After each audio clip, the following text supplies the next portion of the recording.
නමෝ තස්ස භගවතු භගවතු අරහතෝ අරහතෝ සම්මා සම්මා සම්බුද්දස්ස. සම්බුද්දස්ස. නමෝ තස්ස භගවතු භගවතු අරහතෝ අරහතෝ සම්මා සම්මා සම්බුද්දස්ස. සම්බුද්දස්ස. නමෝ තස්ස භගවතු භගවතු අරහතෝ අරහතෝ සම්මා සම්මා සම්බුද්දස්ස. සම්බුද්දස්ස. වන්දනීය පූජනීය ගරුතර මහා සංඝරත්නයේ අවසරයි. ශ්‍රද්ධාවන්ත කාරුණික ගුණවන්ත පින්වත්නි,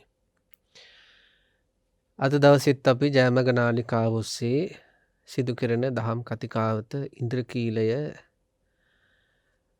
වැඩසටහනට සහ සම්බන්ධ වෙලා ඉන්න අවස්ථාව. අද දවසේ අපි පින්වත්නි බුදුරජාණන් වහන්සේ දේශනා කළ සූත්‍ර ධර්මයක් මුල් කරගෙන ඊටාම වටිනා කියන කාරණා ටිකක් සාකච්ඡා කරන්න බලාපොරොත්තු වෙන මොහොත. මීට කලින් අපි සති කිහිපයක්ම ආරෂ්ඨාංග මාර්ගයේ අංග පිළිබඳව සාකච්ඡා කළා. අද දවසේ අපි විශේෂයෙන්ම සාකච්ඡා කරන්න බලාපොරොත්තු වෙන්නේ මජ්ක්‍ධිම නිකායේ සඳහන් වෙලා තියෙන සබ්බාසව සූත්‍රයේ සඳහන් වෙලා තියෙන අත්ති භික්කවේ ආසවා දස්සනා පහතබ්බා කියලා සඳහන් කරලා තියෙන දර්ශනයෙන් පහ කළ යුතු ආශ්‍රව මොනවද කියලා ඒ පිළිබඳ කතා කරන්න තමයි අද බලාපොරොත්තු වෙන්නේ. මේ හැම දෙයක්ම අපි සිදු කරන්නේයි කියලා පින්තුන් දන්නවා. අපේ වැඩසටහනේ නම ඉන්ද්‍රකීලය. ඉන්ද්‍රකීලය කියලා කියන්නේ පින්තුන් දන්නවා නොසෙල්වෙන කිසිවකට කිසිවක් හමුවේ නොසෙල්වී තියෙන දේට අපි කියනවා ඉන්ද්‍රකීලය කියලා. සාමාන්‍ය ජීවිතය අපි කතා කරනවා ඉන්ද්‍රකීලයක් වගේ ජීවත් වෙන්න ඕන කියලා. ඉතින් එහෙම හිතක් හදාගන්නවා කියන අදිෂ්ඨානයෙන් ප්‍රාර්ථනාවකින් බෝධි පූජාවකින් එහෙම නැත්නම් වෙනත් දෙයකින් අපට සිදු කරගන්න අමාරුයි. අපි එවැනි ශක්තිමත් හිතක් ඇති කරගන්න නම් ඉන්ද්‍රකීලයක් වගේ හිතක් ඇති කරගන්න නම් ශාසනික ගුණධර්ම පුරුදු කරන්න ඕන. ඉතින් අන්නේ ශාසනික ගුණධර්ම හොඳට පුරුදු වෙන්න පුහුණු වෙන්න Tamanට ටිකෙන් ටික ශක්තිමත් හිතක් ලැබෙන්න ඒක හේතුවක් වෙනවා. එතකොට මේ පින්නතුන්ට මේ ලෝකේ ඕනෑම කෙනෙක් එක ජීවත් වෙන්න පුළුවන් මට්ටමකට හිත හැදෙනවා. අපිට මේ ලෝකයේදී සමහර අයත් එක්ක අපිට ජීවත් වෙන්න අමාරුයි. එයාලේ කරන කියන දේවල් වලට අපි ගොඩාරියක් ආවේගශීලී වෙනවා. අපි ගොඩක් දුක් විඳිනවා. චිත්ත පීඩාවටපත් වෙනවා. නමුත් ඉන්ද්‍රකීලයක් වගේ හිතක් ධර්මය තුලින් හදාගත්තොත් එයාට සත්පුරුෂයෙක්වත් හොඳට ජීවත් වෙන්න පුළුවන්. අසත්පුරුෂයන් එක්කත් හොඳින් ජීවත් වෙන්න පුළුවන්.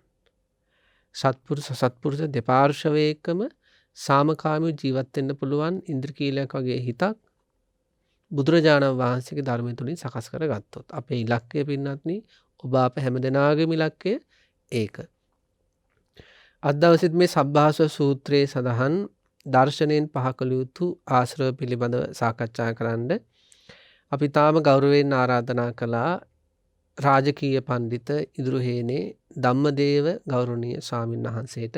ස්වාමීන් වහන්සේ අද දවසේ ඔබ වහන්සේ තාම ගෞරවයෙන් වැඩසටහනට අපි පිළිගනු ලබනවා. ස්වාමීන් වහන්සේ අපි සති 8ක් විතර ආරෂ්ඨායක මාර්ගය ගැන කතා බහ කරලා අද බලාපොරොත්තු වෙන්නේ සාකච්ඡා කරන්න සබ්බාසව සූත්‍රය ගැන. ඉතින් සබ්බාසව සූත්‍රය කියලා කියන්නේ සියලු ආශ්‍රවයන් ප්‍රහාණය පිළිබඳව විග්‍රහ කළ සූත්‍රය. ස්වාමීන් වහන්සේ මේ සබ්බාසව සූත්‍රය වගේම තවත් සූත්‍රයක් තියෙනවා ආසව කියලා. අංගුත්තර නිකායේ තියෙන්නේ. ඒ ආසව සූත්‍රයේ එක කාරණාවක් අඩුවෙන් තමා විස්තර කරලා තියෙන්නේ. සායනස මේ කාරණා 7ක් තියෙනවා. මේකේ 6යි තියෙන්නේ. ඒකේ අඩු කරලා තියෙන කාරණා තමයි මේ අපි අද මේ කතා කරන්න හදන දස්සනා පහතබ්බා කියන කාරණාව. එතකොට මේ කරුණු කාරණා ගැන කතා කරන්න කලින් අපිට විසඳ ගන්න ප්‍රශ්නයක් තියෙන ස්වාමීන් වහන්සේ ආශ්‍රව කියන්නේ මොකක්ද කියලා. එහෙමයි සනස. පූජනීය වන්දනීය විනයාචාර්ය අති ගෞරවනීය පුල්වැල්ලේ සාරද අපේ ස්වාමීන්ද්‍රයන්න් වහන්සේගෙන් අවසරයි. ලෝකවාසී මහා සංඝරත්නයන් අවසරයි. කාරුණික පින්තුනි, විශේෂයෙන්ම ආශ්‍රව කියලා කියන්නේ සරල වශයෙන්ම කිව්වොත් කෙලෙස් කියන අර්ථය ස්වාමීන් වහන්සේ. එතකොට සබ්බාසව සූත්‍රයේදී සාකච්ඡා කරන්නේ සියලුම ආශ්‍රවයන් පහ කළ යුතු ආකාරය පිළිබඳව සහ ඒ කොහොමද කරන්නේ කියලා තමයි සාකච්ඡා කරන්නේ.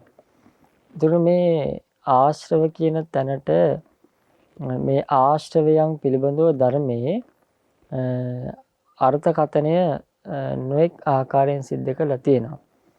නමුත් ඒ හැම දෙයකින්ම අර්ථය වෙන්නේ එකම අර්ථයක්. ඒ කියන්නේ කෙලෙස් කියන අර්ථය. එතකොට ආශ්‍රවයන් කියලා කියනවා ස්වාමින් වහන්සේ මේ එහි පහළ වෙනුවේ අර්ථයෙන් ආශ්‍රය. ඒ කියන්නේ එහි පහළ වෙනුවේ කියන්නේ ඇස, කන, නාසය, දිව, ශරීරය, මනස මූලික වෙලා මේ පංච ඉන්ද්‍රිය මූලික වෙලා රූප, ශබ්ද, ගන්ධ, රස, ස්පර්ශ සහ ධම්ම කියන මෙන්න මේ කාම ගුණයන් හේතු කොටගෙන ඒ අදාළ ඉන්ද්‍රියන් මූලික වෙලා ආශ්‍රවයන් ඇති වෙනවා. ඒ ඉන්ද්‍රියන් මූලික වෙලා අරමුණු ඇති වෙනවා. තණ්හාව ආදී වශයෙන් ගත්තාම තණ්හා වශයෙන් දෘෂ්ටිය වශයෙන් මාන්‍ය වශයෙන් ඇති වෙනවා. එතකොට ඒ කියනු ලැබූ ඒ ඉන්ද්‍රියන් ආශ්‍රය කරගෙන පහළ වෙන අර්ථයෙන් ආශ්‍රව කියලා ධර්මයේ තුල විග්‍රහ කරනවා. සයන්සර මේ එක තැනක තියෙනවා ආසවන්තේති ආසවා කියලා මේ වැගිරෙන බවින් ආශ්‍රව කියලා. එහෙමයි සානස. ඇහෙන් කනෙන් වැගිරෙනවා, නාසයෙන් වැගිරෙනවා.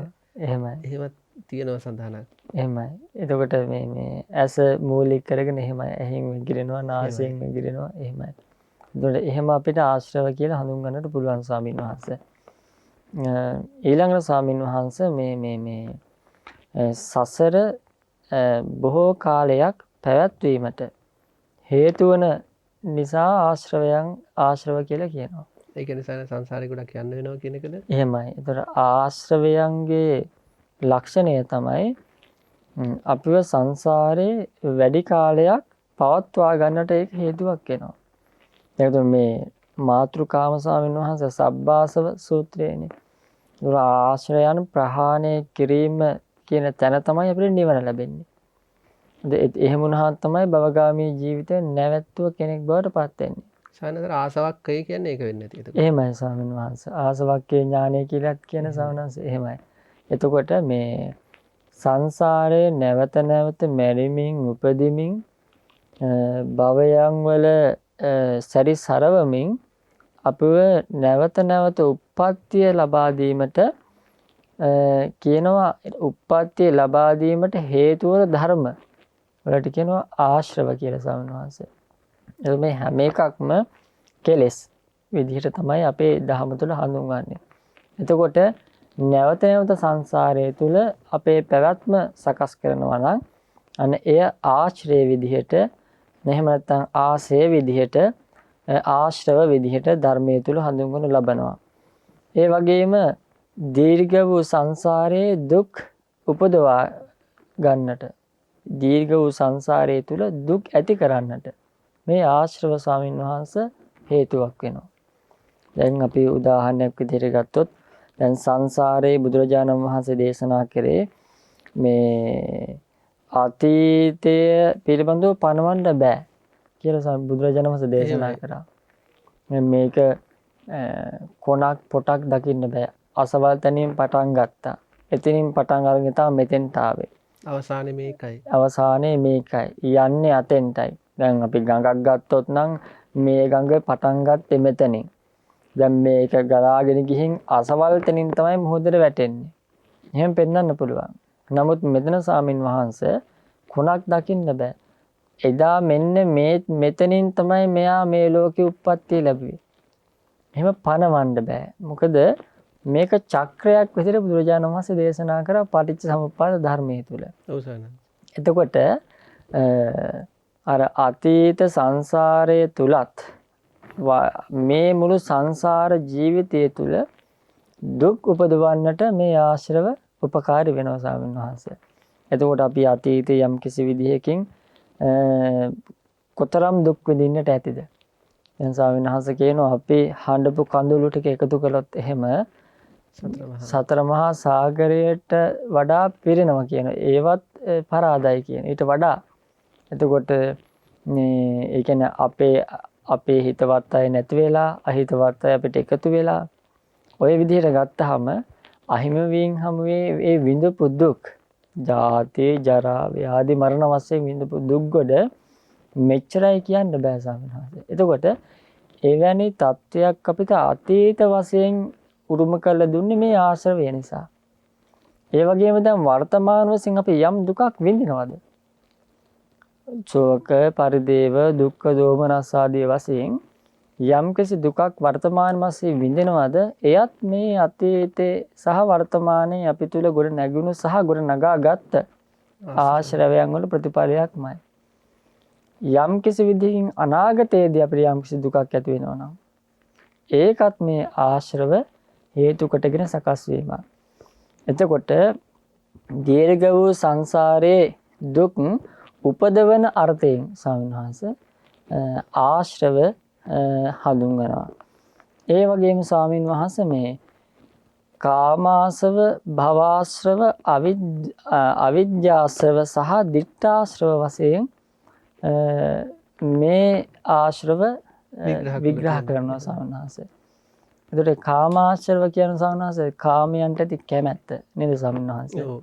එතකොට ඒ කාම අරමුණු කෙරෙහි ඒ කාම ගුණයන් කෙරෙහි බැඳීමෙන් කටයුතු කිරීම. දැන් සායනාස දැන් මේ උඩ ලස්සන උපමාවක් තියෙනවා. දැන් කිරියන ගහකට පිහියෙන් ගැහුවම එහෙමයි. ඒ කියන්නේ කොස් ගහන්නයි කොස් ගහේ කිරි එන ස්වභාවයක් තියෙන සායනාස. එහෙමයි.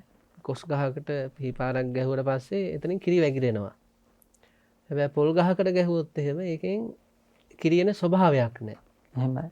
දැන් රහතන් වහන්සේ කියන්නේ පොල් ගහ වගේ. පොල් ගහ වගේ. වෙන උන්වහන්සේට ඇහැට අරමු වෙන රූපාරම්මන, සද්ධාරම්මන, ගන්ධාරම්මන, රසාරම්මන, ස්පර්ශාරම්මන හැම එහෙම ආශ්‍රව වැగిරෙන්න ආශ්‍රව හටගන්න ස්වභාවයක්වත් නැහැ. දැන් සාමාන්‍ය පුද්ගලයා කියන පෘථග්ජන සත්වයා කියන්නේ මේ කිරි සහිත කොස් ගහක් රබර් ගහක් වගේ. කියන්නේ ඒ අදාළ අර යම් හේතු සකස් වෙනකොට කිරියනවා වගේ අර මේ ආරම්මන හමුවේ ආසවන්තේති ආසව අර ආශ්‍රව වැగిරෙන්න පටන් ගන්නවා. එතකොට ඒවා කාමාශ්‍රව. එහෙමයි. කියන්නේ ඒක මේ ලෝක වශයෙන් සහ පරලෝක වශයෙන් ආදීනව සහගතයි. ආදීනව සහගතයි සවනාස. එතකොට දැන් ඒ ආශ්‍රවය හේතු කොටගෙන අතීත දුක් සකස් වෙනවා. ඒතර වර්තමානයේ දුක් සකස් වෙනවා. එතකොට මේ පොඩි කතාවක් කියන්න හිතුණා. එහෙමයි. ඔය කාමාශ්‍රව ගැන දේශනා කළේ ඒ කියන්නේ අපි දැනගන්න ඕනේ මේ ඇත්තට මොකද්ද මේ ආශ්‍රව වැගුරුනාට පස්සේ වෙන්නේ කියලා. එහෙමයි. ඔබ වහන්සේට මතක ඇති අර එක ස්වාමියෙකුගේ භාර්යාවක හිටියා. එහෙමයි. ඒ ස්වාමියාට මල්ලි කෙනෙක් හිටියා. ස්වාමියායි භාර්යාවයි මේ බුද්ධ කාලෙ වෙච්ච එකක්. ස්වාමියායි භාර්යාවයි ඊළඟට මල්ලි කෙනෙක් හිටියා. ස්වාමියාගේ මල්ලි ස්වාමියාගේ මල්ලි අර භාර්යාවත් එක්ක සම්බන්ධයක් ඇති කරගත්තා. අයියාගේ නෝනත් එක්ක. එහෙමයි. ඊට පස්සේ කාලයක් යද්දී අයියට මේ අහු වෙනකොට ප්‍රශ්න ඇති වෙනකොට භාර්යාව කියනවා මල්ලිට මේ අයිය මරන්න කියලා. එහෙමයි. හැබැයි අර ස්වාමියා පුදුමාකාර ආදරේ භාර්යාවට. එහෙමයි. ඒ කියන්නේ භාර්යාව හමුවේ කාමාශ්‍රව වැగిරෙනවා නේ සයන්නාස. එහෙමයි. කැමැත්ත සවනාසෙට ඒ කාමාශ්‍රවය තුලින් හටගන්න කැමැත්ත තුලින් තව මේ ආශ්‍රව එක ආශ්‍රවයක් නිසා තව ආශ්‍රව සමූහයක් උපදිනවා. හේතු වෙනවා. ඊළඟට දැන් මොකද වෙන්නේ? මල්ලි අයියා මැරෙනවා. හැබැයි අර භාර්යාව පිළිබඳ කැමැත්තෙන් මැරුණේ. මැරෙද්දිත් කාමාශ්‍රව වැගුරුණා. භාර්යාව අරමුණු කළා. සඳහන් කරනවා ඊළඟ භවයේ ගැරඩියෙක් වුණා. එහෙමයි. ගැරඩියෙක් කියලාත් ඒ භාර්යාව හොයාගෙන එනවා. ඒ භාර්යාවට කරදර නිසා භාර්යාව මරණව ගැරඩියා. ගැරඩියා වෙලා මැරෙද්දිත් අර භාර්යාවගෙන කාමාශ්‍රව සහිතව මැරෙන්නේ. එහෙමයි. ඊට පස්සේ බල්ලෙක් කළ උප්පත්ති ලැබනවා. බල්ලෙක් කළ උප්පත්ති ලැබලා ඒත් පස්සෙන් එනවා. ඊට මරනවා. බල්ල වෙලා මැරෙන්නෙත් කාමාශ්‍රව සහිතව. අර භාර්යාව ගැන. කොච්චර සනස එතන බෑන්නේ. ආශ්‍රව ඒ කියන්නේ අර පළවෙනි ආත්මයේ ඇති වැගුරුණු ආශ්‍රව වල සාපේ තමයි විඳින්නේ. තාම යනවා ඉස්සරහට. පස්සේ හරක් පැටියෙක් කළ උප්පත්ති ලැබනවා. හරක් පැටියත් පස්සේ පන්නනවා. ඊට හරක් පැටිය වරද්දිත් මෙයා මොකද කරන්නේ? අර භාර්යාවගෙන ආසාවෙන් මැරෙන්නේ. කාමාශ්‍රව සහිතව. ඊළඟට ඒ භාර්යාවගෙන් කුසී උප්පත්ති ලබනවා. දරුවෙක් වෙලා. දරුවෙක් කියලා. ඔබ වහන්සේ කියපේක පැහැදිලිව පේනවා සංසාර දුක්ඛයම උපද්දවනවා. එහෙමයි ස්වාමීන් සංසාරේ යොදවනවා. වහන්සේ. බලන්න ඒ ආශ්‍රවයම ස්වාමීන් වහන්සේ අර විදිහට තිරිසන් ලෝකයේ උප්පත්තිය ලැබලා කොච්චර විපාකයක් දුන්නාද? විපාකයක් දුන්නද? ඒ කියන්නේ දැන් පාරේ යද්දී අපිට පාරක යද්දී හරි තමන් මේ ලෝකයේ එකට ඇසුරු කරද්දී කෙනෙක් ගැන ওই විදිහේ කැමැත්ත කියන කාමාශ්‍රය උපදිනකොට ඕව මතක් වෙන්නේ නැහැ නේද? එහෙමයි සානස් නිකන් දැන් ඇත්තටම ගත සානස් මේ ඒ ආශ්‍රවයන් ගැන තැකීමක් නැහැ කියන්නේ කොච්චර භයානකද ගත්තද දැන් තාමත් දැන් ওই කාමයන්ට ඇති ආසාව කියන එක මේ හිතලවත් නෑන සානස් එක ප්‍රහාණය කරන්න ඕනද කියලා. දැන් අපේ ඇහැ හරියට ඇස කන නාසය කියන්නේ හරියට මේ ගිනි ගොඩවල් වගේ කියන්නේ සානස්.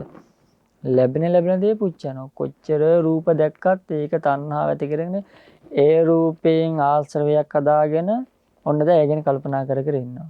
මානසික උපමා හරි ලස්සන කියන්නේ ගින්නක් වගේ. ගින්නක් වගේ. රූපේ ආහාර කරගන්න ඉවරයි. එහෙමයි සානස්. ඒ ගින්නේ ස්වභාවය නැවත නැවත ආහාර කරගන්න ස්වභාවය. එහෙමයි. කෙලවරක් නැහැ. එහෙමයි සානස්. එතකොට ඒකෙන් ආශ්‍රව හදාගෙන දැන් ආයි ටික වෙලාගෙන තව ඊට වඩා රූපයක් දකිනවා.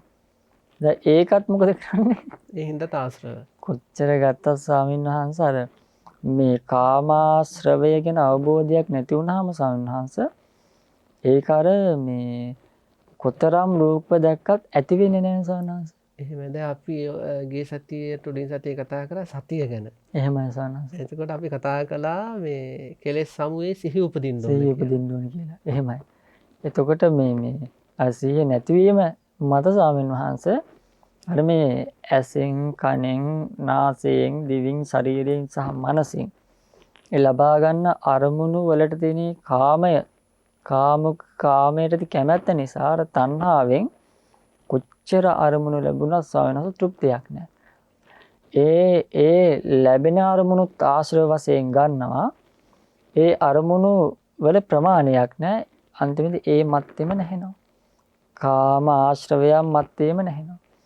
ඉතින් මේ ඇස කියන්නේ හරියට ගින්නක් වගේ කියලා හිතනවා නම් ලැබෙන දේ පුච්චනවා වගේ කොච්චර තෘප්තියක් නැහැ. කොච්චර වුණත් සතුටු වෙන්නේ නැහැ. දැන් නම් ඇති කියලා හිතෙන්නේ නැහැ නේ. එක රූපයක් දැක්කම නෑ තව ඊට වඩා රූපයක් දකින්න ඕනේ කියලා හිතෙනවා. මිහිරි හඬක් ඇහුනහම එක්ක ඒක ආයෙ අහන්න ඕනේ එහෙම ඊට වඩා ලස්සන හඬක් හොයන් යනවා. ඒ වගේ මේ අපේ මේ ඉන්ද්‍රිය මූලික කරගෙන ඇති වෙන කාම ගුණයන් වලට ඇලි ගැලි ස්වාමීන් වහන්සේ ඉන්නවා. ඒ තුල ද්වේෂය ඇති කරගන්නවා, ඇලීම ඇති කරගන්නවා, මාන්න ඇති කරගන්නවා. මේ ස්වාමීන් මේ ඒ කාමාශ්‍රවය නිසා බලන්න ස්වාමීන් වහන්සේ කොච්චර ආශ්‍රව ගොඩක් ඇති වෙනවද කියලා.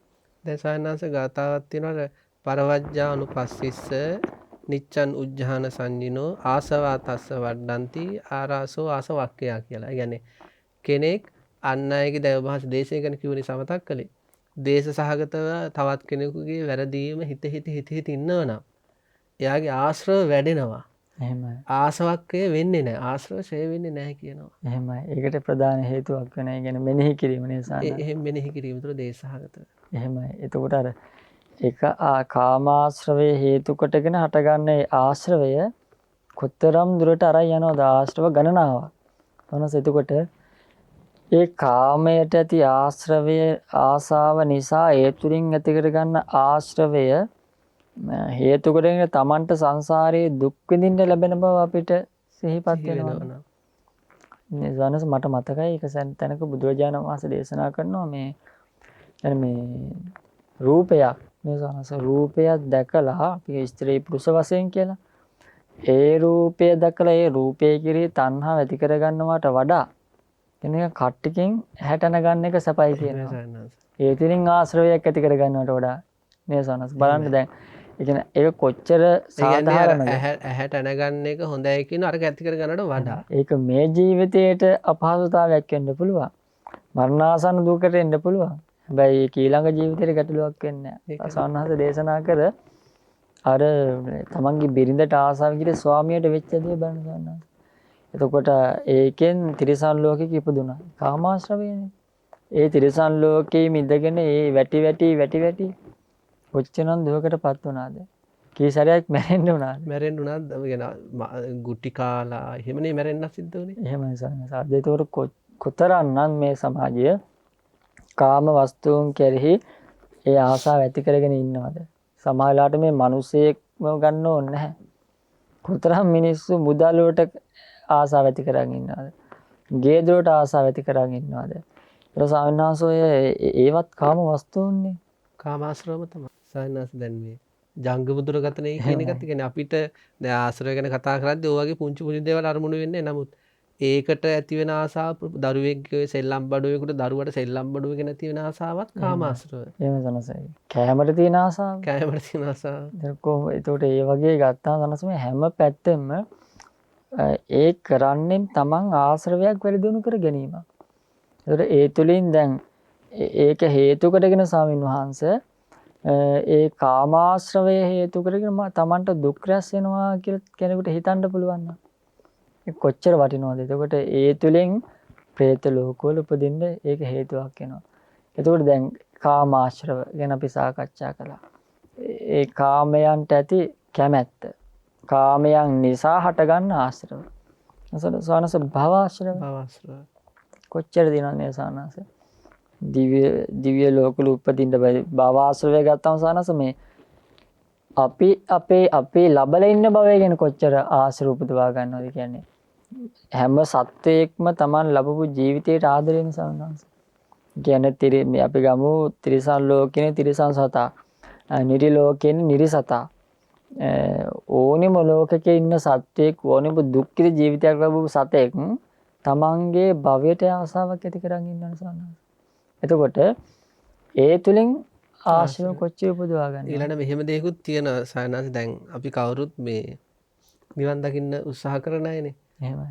දැන් යම් කිසි කෙනෙක් දැන් සුගතියට යන්න පින්කම් කරනවා නම් එහෙමයි. ඒ කියන්නේ අපි නිවන් දකින්න පින් කරන්න ඕනේ. නිවන් දකින්න බැරි වෙලා සුගතියට යන එක වෙනම දෙයක්. එහෙමයි. නමුත් දැන් සමහර අය ඉන්නවා පින් කරන්නේ සුගතියට යන්නමයි. කියන්නේ ඒකම අරමුණු කරගෙන නිවන් දකින්න අදහසක් නැහැ. එතකොට මෙයාර සුගතිය අරමුණු කළා මානසිකාර කරන හැම වෙලේම භවආශ්‍රව වැగిරෙන්න යාට. එහෙමයි සානස. දැන් කෙනෙක් සායනාස දැන් බ්‍රහ්මතලයක් ඉලක්ක කරගෙන දැන් සමහර අය දැන් එකටින් අයත් එක්ක ආපහු ඉපදෙන්න කැමති. එහෙමයි. මගේම වෙලා ඉන්න කියලා කියනවනේ. එහෙමයි සායනාස මේ සමහරට දරුවෙක් වෙන්න පුළුවන්, තමන්ගේ සාම්භාර්යාව වෙන්න පුළුවන්, තමන් ආදරය කරන කෙනෙක් හරි වෙන්න පුළුවන්, තමන්ගේ අම්මා තාත්තා හරි. يعني අපි දැන් මේවා මේ වෙලාවේ අපි පිළිගත්තට යමක් වුණාට පස්සේ දැන් කෙනෙක් මිය ගියාට පස්සේ මගේ වෙලා උපදින්න කියලා අදහස් උපදිනවා. එහෙමයි. ඒවා කියන්නේ ඒවා වචනෙන් පිට වෙන මට්ටමකටම එනවා. මගේ වෙලා උපදින්න, අපි අතරම උපදින්න. එහෙමයි. ඒ තේලාට අපිට දැනෙන්නේ මේ වෙලාවේ මේ ආපු හමු වෙන්න ඕනේ කියලා මේ භවආශ්‍රව වල වැగిරීමක්ම වෙන්නේ. ඇත්තටම ඔය අත්දැකීම මට තියෙනවා. කියන්නේ ඔය පාංශකූල තැන් වලට ගියාම එහෙම ඉතින් ගොඩක් ඇහෙන්නේ මේ වගේ දේවල්. කියන අර කට්ටියත් එක්කම ඉපදී ඔව් අපි අතරම එන්න අපිත් එක්කම ඉන්න කියලා ආයි එහෙම ප්‍රාර්ථනාවක් තියෙනවා. ඒ කියන්නේ සන්නංශ දැන් එයාලා ගැන ඇති වෙච්ච කැමැත්ත හේවත් එයාලා ගැන ඇති වෙච්ච කාමාශ්‍රව නිසා දැන් භවආශ්‍රව වෙනවා. භවආශ්‍රව වැగిරෙනවා. එහෙම. ඒතකොට කාමාශ්‍රව භවආශ්‍රව වලටත් හේතු වෙනවා. හේතු වෙනවා ස්වාමීන් වහන්සේ. එතකොට මේ ඔය සානස සීලය ගැනත් කතා කරන කියන සානස මේ සීලය අපි රකින්න ඕනේ මේ අපරාමට්ටමනේ. පරාමට්ට කියලා කියන්නේ දිව්‍ය ලෝක සම්පත්, මනුෂ්‍ය ලෝක සම්පත් මූලික කරගෙන සීලය පරාමට්ට කියලා කියන්නේ. ඔව්. ඒ කියන්නේ ගොඩාක් අය ඉන්නවා දැන් සීලය ආරක්ෂා කරනවා දිව්‍ය ශරීරයක් ලබන්න. ඒ කියන්නේ සනහර මේ ඒ කියන්නේ භවආශ්‍රව මිශ්‍රව සීලය රැක්කොත් ඔබ වහන්සේ කිව්ව පරාමට්ට. එහෙමයි. ඒතකොට මේ අපරාමට්ටමයි අපි සීල රකින්න ඕනේ. ඒ කියන්නේ මේක මම මේ නිවන සඳහා අනුග්‍රහයක් වේවා කියලා. එතකොට මේ නිවන් දකින්න කෙනාගේ අදහස වෙන්නට ඕනේ තමන් රකින්න සීලයත් නිවනට උපකාරයක් කරගන්න. එහෙම වුණොත් තමයි ඒක ස්වාමීන් වහන්සේ බෝධි අංගයක් බවට ඒක ප්‍රයෝගී වෙන්නේ. එතකොට මේ අර භවආශ්‍රවය කියන තැනේදී අර භවයන්ට ඇති කැමැත දැන් කාම භව නේද ස්වාමීන් වහන්සේ. රූප භව, අරූප භව විදිහට ගත්තාම කවුරුත් දුගති ලෝක ගැන හිතන්නේ නැහනේ. නමුත් ඉතින් සමහර අයට සමහර අදහසොත් තියෙනවා මට කුරුල්ලෙක් එන්න ඕනේ කියලා. මට ඇත්ත කියන්නේ අර දැන් අපි තු දැන් ගෙදර ගෙදර හරි තමන් සමාජයේ හරි ප්‍රශ්න හොයලාක දකින්නු නිදහසේ පියාඹන කුරුල්ලෙක්. එහෙමයි. ඉතින් ඒකට හිතන අනේ මෙහෙම සත්‍යයක් වුණා ඒකත් එකක් කියලා. එහෙමත් හිතෙනවා. මොකද එහෙම ඒ කියන්නේ මේ ඒක පුංචි ළමයින්ට ඇතුළේ දෙන දේවල් නේ මම දන්නවා. එහෙම මිනිස්සුත් ඉන්නවා. ඒ කියන්නේ සමහර අය හිතන් ඉන්නවා අනේ මේ කියන්නේ තිරිසන් සතුන් ඉන්නකොට අනේ උන්ට කිසි ප්‍රශ්නයක් නැහැනේ කාලා බීලා සැපරේ ඉන්නවා. පෞල් ප්‍රශ්න, ළමයින්ගේ ප්‍රශ්න, දරුවන්ගේ ප්‍රශ්න, ආර්ථික ප්‍රශ්නද මුන් වගේ එකෙක් කියලා ඉපදුනොත් කොච්චර වටිනවද කියලා මේ ලැබුච්ච ජීවිතය ගැන සතුටු වෙන්නේ නැතුව මනුස්ස ජීවිතය ගැන අවබෝධය ඇති කරගන්න වටිනාකම තේරුම් කරගන්න නැතුව අර වගේ අර පතන ඒ වෙලාවට එයා නොහිතුවට උපදින්නේ භවආශ්‍රවයක් අර එවැනි සත්ව ජීවිත පිළිබඳ එවැනි භවයන් පිළිබඳව සියුම් ආසාවක් ඇති වෙනවා මෙයාට. එහෙමයි සාන. ඒක නිදහස් ඇති කියලා. එහෙමයි. ඒ වගේ මේ අර භවයන් පිළිබඳව ආශ්‍රව ඇති වෙනවා නම් අන්න ඒකට කියනවා අපි භවආශ්‍රව කියලා. ඊළඟට මේ අවිද්‍යාශ්‍රව නිරසානහසෙතර මේ අවිද්‍යාශ්‍රව කියලා කියන්නේ මේ අනිත්‍ය විදිහට දකින්න නැතිකම නිරසානහස. අවිද්‍යාව චතුරාර්ය සත්‍ය පිළිබඳ අනවබෝධය. දැන් දුක කියලා ගත්තොත් දැන් දුක ගත්තොත් දුක් පිළිබඳ අවබෝධයක් නැතිකම. ඒ කියන්නේ මේ දුකයයි තේරුම් නොගැනීම ස්වාමීන් වහන්සේ මෙතන තියෙන්නේ.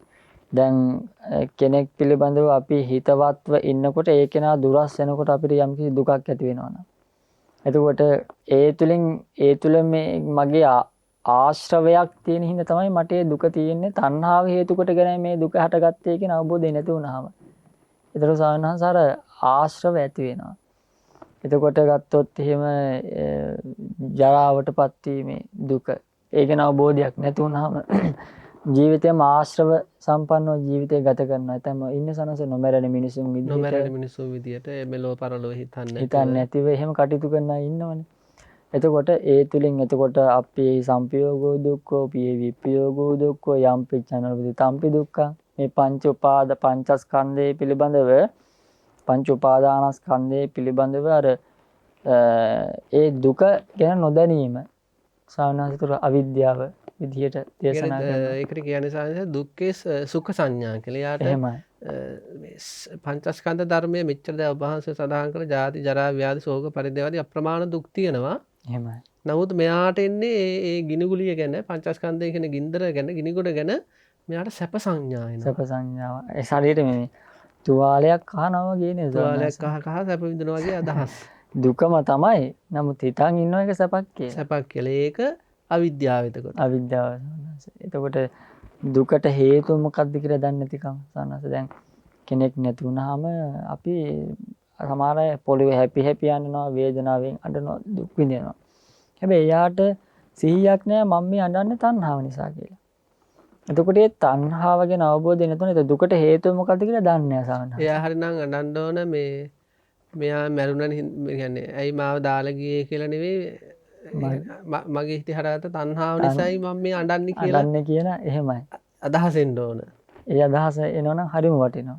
එතකොට මේ දුකට හේතුව දන්නේ නැතිකම සනස තණ්හාව ගැන දන්නේ නැතිකම. ඊළඟට දුක නැති කිරීම දුක්ඛ නිරෝධය පිළිබඳව. ඒකට මේ ලෝකයන් කෙරෙහි ඇති කාම තණ්හාව, භව තණ්හා, විභව තණ්හා විදිහට දේශනා කරන මේ තණ්හාව හේතු කොටගෙනයි මට මේ දුක ඇති වෙන්නේ. දුක නැති කරාට පස්සේ තමයි දුක්ඛ නිරෝධය කියලා කියන්නේ. ඒක මේ විරාගය ඇති කර ගැනීම, ඒ වගේම තණ්හාව දුරු කිරීම මගින් තමන්ට දුක්ඛ නිරෝධය ඇති කරගත හැකි. මේ සසරෙන් නිදහස් විය හැකි මේ දුක්ඛයන්ට විසඳුම එයයි කියලා අවබෝධය නැති කමසනස අවිද්‍යාව. ඊට අනාත්ම ස්වභාවය නිසා. එහෙමයි සානාස. ඒ විදිහට මේ සංස්කාර ධර්ම පිළිබඳව කෙනෙකුට නිත්‍ය සංඥා තියෙනවා නම් සුඛ සංඥා තියෙනවා නම් ආත්ම සංඥා තියෙනවා නම් ඔක්කොම වැටෙන්නේ එහෙමයි. අවිද්‍යාව. අවිද්‍යාව කියන්නේ අපි හිතුව දැන් සායනාංශ දැන් දරුවෙක්ගෙන් ආදරය ලැබෙනවා. දැන් දරුවෙක්ගෙන් ආදරය ලැබෙනකොට ඒ ආදරය කියන්නේ තණ්හාවනේ. එහෙමයි. දැන් ඒ පැත්තේ තමන් ගැන ඇති උනේ තණ්හාවක්, තමන්ගේ හිතේ ඒ දරුවා ගැන ඇති වෙන්නේ තණ්හාවක්. තණ්හාව දුකක් නිසා විනාශ. එහෙමයි. දැන් මෙයාට සැපක් කොට දැනෙනවා කියන විද්‍යාව. අවිද්‍යාව සන. ඊළඟට ඒ ආදරේ හැමදාටම තියනවා වගේ අදහසක් ඇතිවීම නිත්‍ය සංඥාව. නිත්‍ය සංඥාව. එහෙමයි. ඊළඟට ඒ දරුවගේ ආදරේ මගේ ආදරේ මෙයාගේ ආදරේ මගේ ආදරේ කියලා හිතුවොත් ආත්ම සංඥාව. ආත්ම සංඥාව. ඒ ආදරේ වටාම අවිද්‍යාසරව ගලනවා. ගලනවා ස්වාමීන් වහන්සේ. එහෙමයි. ඊළඟට ගත්තම මේ දිත්තාශ්‍රව. දිට්ඨාසව. එහෙමයි. එතකොට ඔය මේ මිත්‍යා දෘෂ්ටිකව ආශ්‍රව ගැන මේ කියන්නේ මේ ප්‍රධාන වශයෙන් සාකච්ඡා කරනකොට ඔය ආත්ම සංඥා වශයෙන් එහෙමයි සන්නස. තමන්ගේ සත්ව පුද්ගල විදිහට දකින්න ස්වභාවය. මේ මොකද්ද ඔය අර සූත්‍රයේ තියෙන මජ්ක්‍ධිම නිකායේ මේ ඒතර ලස්සනට ඔක විග්‍රහ කරලා තියෙන සයන්නාංශ චුල්ල වේදාල සූත්‍රය. එහෙමයි. ඒ චුල්ල වේදාල සූත්‍රයේ විසාක සිටුවරේ අහන්නේ මේ ධම්මදින්න මහරහතන් වහන්සේගෙන් මේ සක්කාය කියන්නේ මොකටද කියලා අහනවා. එහෙමයි. එතකොට කියනවා මේ රූප උපාදානස්කන්ධේ, වේදනා උපාදානස්කන්ධේ, සංඥා උපාදානස්කන්ධේ, සංකාර උපාදානස්කන්ධේ, විඥාන උපාදානස්කන්ධේ තමයි සක්කාය කියන්නේ. එහෙමයි. ඒ සක්කාය ධර්ම විශේෂයි කෙනෙකුට ඇති වෙන වැරදි අදහසක්. එහෙමයි. සක්කාය ධර්ම කෙරෙහි ඇති වෙන වැරදි අදහසක් ඒකට කියනවා සක්කාය දිට්ඨිය කියලා. එතකොට මේ සක්කාය ධර්ම විශේෂ ඇති වෙන වැරදි අදහස තමයි ඒක හේතුඵල ධමයක් නොවේ, ඒ තුල ආත්මයක් ඇති කියන වැරදි අදහස. ඒතර සක්කාය ධර්මය විශේෂයි සක්කාය ධර්ම කියන පංචස්කන්ධ ධර්ම විශේෂ ඇති වෙන වැරදි දෘෂ්ටිය තමයි සක්කාය දිට්ඨිය. එතකොට මේ සක්කාය දිට්ඨිය ආදියත් ඔබ වහන්සේ සඳහන් කළ ඔය මිත්‍යා දෘෂ්ටි අනිකුත් කරුණු කාරණා ආදියත් ඔක්කොම ආශ්‍රව ගණෙහිලා තමයි එහෙමයි. අපිට මේ ගන්න වෙන්නේ. ගන්න වෙන්නේ. එහෙමයි. ඒ විදිහට සාන්නහස මේ අර කාම දිට්ඨි අවිද්‍යා භව වශයෙන් මේ අර ඇතිවීම ඒ තුලින් ගොඩනැගීමට කියනවා මේ ආශ්‍රව කියලා මේ දහම් තුල දේශනා කරනවා. ඊළඟට සායනාංශ දැන් එක්කෙනෙක් ගත්තොත් ඔය හතරම ඕවා වැඩ කරනෝනේ මිනිස්සෙක් ජීවිතේ. එහෙමයි සානස. දැන් තම විදර්ශනාවක් නැති කෙනෙක්ගේ. නැති කෙනෙක් සානස අනිවාර්යෙන් මොකද ඒකනේ දැන් Tamanටම අත්විඳින්න පුළුවන්. මොකද දැන් කාමාශ්‍රව ගැන කල්පනා කරනවා අපි කතා කරන කාමාශ්‍රව කියන්නේ මොනවද කියලා. ඔව්. ඒක එකක්. කාමාශ්‍රව දැන් මෙයා බලන්නේ එකක් මේ ජීවිතේ ඒක දැන් ගොඩනැගෙන දේ කතා කරොත් එහෙම දැන් මේ ජීවිතේ කාමාශ්‍රව විඳිනවා කියමුකෝ යම් කෙනෙක්. එයා බලනවා දැන් මේ ජීවිතේ මිනිස්සෙක් කියලා අපිදලා විඳින කාමාශ්‍රවයට වඩා දිව්‍ය ලෝක ගිහිල්ලා මේ හොඳට සැප විඳිනවා කියලා. එතන මොකද උනේ භව ආශ්‍රවය. ඒ ආශ්‍රවය ඇති උනේ මොකක් හේතු කොටගෙනද? මිත්‍යා දෘෂ්ටිය හේතු වෙන සහ ආත්ම සංඥා ඇති කරගෙන. ආත්ම සංඥා. ඒ කියන්නේ එහෙගිල විඳින්නේ මං කියලා අදහසක් ආවා. එහෙනම් මං කියන අදහසක් ආවා. එතකොට ඒතින් දැන් අවිද්‍යාශ්‍රවය ඒ ඔක්කොම ඇති උනේ මේ ගැන අවබෝධයක් නැතුව අනවබෝධය ඇති කරගෙන සංසාරෙම ලක්ෂණේ අවබෝධය වුනේ නැති නිසා ඔය අනිත්‍ය දුක්ඛ අනාත්ම වශයෙන් මේ ත්‍රිලක්ෂණ අනවබෝධය හේතු කොටගෙන. ඒ කියන්නේ දැන් මේ ජීවිතයත් අනිත්‍යයි. ඔව්. තව තැනක ගියත් තව භවයක් උපදිනවා ඒකත් අනිත්‍යයි. ඒතකොට ඒ ගැන අවබෝධය නැතිකම නිසා මේ කෙනෙක් තුල ගොඩනගෙනවා මේ හතරම දැන් සනස. එකක් හටගත්තත් මොකද වෙන්නේ? එයා යන්නේ මේ සංසාර දුක්ඛිත තැනකට වැටෙන්නේ. දුක්ඛිත තැනකට. මේ හැම භවආශ්‍රවය කියන්නේ මොකද්ද? ඒත් එහෙමම තමයි. එතකොට දැන් භවආශ්‍රවය ගත්තාම ඒකත් සංසාරය දැන් භවආශ්‍රවය ඇති කරගෙන යම් කෙනෙක් අපි කියන සුගති ලෝකෙ ගියා කියලා. ගියත් එයාගේ ඒ ශක්තිය තියෙනකන් කුසලයේ විපාකයේ තියෙනකන් ඒ ලෝකෙ ඉඳී. මොකද එතනින් පස්සේ වැටෙන තැන නැවත දුක්ඛිත තලයකට. ඒ සනසයි එක සූත්‍රයක තියෙනවා මේ දිව්‍ය කුමාරවරු 500ක් එක්ක එක කුමාරයෙක් ගිහින් තිනවා 1000ක් එක්ක. කුමාරිකාව 500ක් චුත වෙනවා බලනවා කොහෙද ගියේ කියලා. අච්චර තැනක ඉඳන් වැටලා තින්නේ නිරයට වැටලා තින්නේ. එහෙනම් එතකොට මේ අර කාමාශ්‍රව, භවආශ්‍රව, අවිද්‍යාශ්‍රව, දිත්‍රාශ්‍රව ඇති කරන හේයින් ඒවට කියනවා මෙන්න මේවට කියනවා ආශ්‍රව කියලා. ඊළඟට සායනාංශ දැන් අපි කතා කළා මේ අද මේ දසන පහතබ්බා කියන කාරණාවට තමයි මේ දැන් කතා කරන්නේ. එහෙමයි. දැන් අපි සඳහන් කළා කාමාශ්‍රව ඇති වෙනවා, අවිද්‍යාශ්‍රව ඇති වෙනවා, භවආශ්‍රව ඇති වෙනවා, දිත්තාශ්‍රව ඇති වෙනවා කියලා. එහෙමයි. එතකොට මේ ආශ්‍රවයන් ඇති වෙන්නට මේ හේතු අපි දැනගන්න ඕනේ. ඒ කියන්නේ එහෙමයි. මේක නම් ඵලය. මේ ඵලයට හේතු දැනගන්න ඕනේ. හේතු නැති කරොත් තමයි අපිට විසඳුමකට යන්න පුළුවන්. එහෙමයි. එතකොට මේ ආශ්‍රව උපදින්නට හේතු මේ සූත්‍ර ධර්මයේ තුල කොහොමද සාකච්ඡා කරලා එහෙනම් තියෙන්නේ? සානස විශේෂයෙන්ම දැන් මේ ඊටම අවධාරණයෙන් දේශනා කරනවා මේ ආශ්‍රවයන් ඇති වෙන්න ප්‍රධානම හේතුව තමයි ස්වාමීන් වහන්සේ බුද්ධ ආදී ඒ ආර්ය උතුමන් වහන්සේලා ගැන නොදන්නාකම. එතන බුදුරජාණන් වහන්සේ කියන්නේ කවුද? බුදුරජාණන් වහන්සේගේ අරුමුණ මොකක්ද කියලා ගත්තාම බුදුරජාණන් වහන්සේලා පිළිබඳ අවබෝධ නොකර ගැනීම එක ප්‍රධාන හේතුවක්. ආශ්‍රව වර්ධනය වෙන්නේ. ඒ කියන්නේ දැන් සනස දැන් අද සමාජයේ ගත්තොත් බුදුරජාණන් වහන්සේ කියන්නේ කවුද කියලා ගොඩක් දෙනෙක් දන්නේ නැහැ. දේව හේතු කරගෙන ගොඩාක් මිත්‍යා දෘෂ්ටික දේවල් සිද්ධ කරනවා. ඒවා ආශ්‍රවය මූලික කරගෙන වෙන්නේ. යම් කෙනෙක් බුදුරජාණන් වහන්සේ අරමුණු කරගෙන අපි දැන් අර ටිකම ගත්තොත් යම් කිසි කාම දෙයක් ප්‍රාර්ථනා කරනවා. ඒ කියන්නේ බුදුරජාණන් වහන්සේ කියන දන්නේ නැතිකම. බුදුරජාණන් වහන්සේ කියන්නේ ආසවක් කය කරපු සම්මා සම්බුදු පියාණන් වහන්සේ ගැන හරියට දන්නවා නම් උන්වහන්සේගේ බලාපොරොත්තු වෙන දේ දන්නවා නම් ඔයනි කාමාස් භවආශ්‍රවාදී උපදින විදිහට කටයුතු කරන්නේ නැහැ. කටයුතු කරන්නේ නැහැ. දැන් උන්වහන්සේ තණ්හාව දුරු කරපු තැන බොහොමරෙදී අපේ උදවිය හැමෝම නෙමෙයි බොහෝ උදවිය මොනතරම්නම් ආශ්‍රව වර්ධනය කරගන්නව සවනස්. එහෙම ළඟදී මම දැක්ක මේ අපේ විපස්සනා භාවනා මධ්‍යස්ථානට තාත්තා කෙනෙක් ඇවිල්ලා බෝකොලේ අල්ලගෙන පතනවා. ඒ කියන්නේ අර පාත්‍ර නැවෙන තියෙන බෝකොලේ මේ වැඳගෙන අල්ලගෙන වඳින එකේ වරදක් නැහැ. නමුත් මේ ඉතින් පතනවා එක එක ඒවා. මේකත් මේ ශාසනයක් කියන්නේ නිකම් මේ අර පැතීම මත ලැබෙන දෙයක් ආශ්‍රව සය කරපු බෝමුල බෝගහ අල්ලගෙන එහෙමයි ආශ්‍රව වර්ධනය කරනවා. එතකොට ඒකයි අද බහුල වශයෙන් ওই தත්ත්වය තමයි උදා වෙලා තියෙන්නේ. ඒතර ඒ වගේ මේ බුදුරජාණන් වහන්සේ කෙනෙක් කවුද කියන මේ හැඟීම නැති වුණාම ස්වාමීන් වහන්සේ අන්න ඒ අයට ආශ්‍රව උපදිනවා. ඒක එකක්. අනිත් එක තමයි ආර්ය ධර්මයේහි අදක්ෂභාවය නිසා. දැන් අපි මේ ධර්මයේ සාකච්ඡා කරන ස්වාමීන් වහන්සේ. එතකොට මේ ධර්මයේ සාකච්ඡා කරනකොට ඒ ධර්මයේ ගැන වැටහීමක් ඇති කරගන්න බැරි එකක් මේ ධර්මයත් එක්ක ගැටෙනවා. එයයි මේ ධර්මයත් එක්ක ගැටෙනවා. දැන් අපි කියනවා භව ආශ්‍රව ඇති කරගන්න එපා කියලා. එහෙමයි. එතකොට දැන් පින්නතුන්ට එහෙම නොවෙන්න පුළුවන්. නමුත් සමහර කෙනෙකුට එහෙම නිකන් රුස්සන්නේ. නුස්සන්නේ. එහෙමයි. එහෙම එකක් තියෙනවා. එයා ඒතර ආර්ය ධර්මයේ අදක්ෂ කෙනෙක්. අදක්ෂ කෙනෙක් බවට පත් වෙනවා. ඊළඟ ස්වාමීන් වහන්සේ ඒ ධර්මයේ යම් අය උපදවාගෙන උත්සාහවන්ත කැමැත්තක් තියෙනවා. හැබැයි ඒ කැමැත්ත තිබ්බට ඒක වර්ධනය කරගන්න දක්ෂභාවයක් නැහැ එයාගාව. සමහර අය උත්සාහවන්ත වෙන්න කටයුතු කරනවා.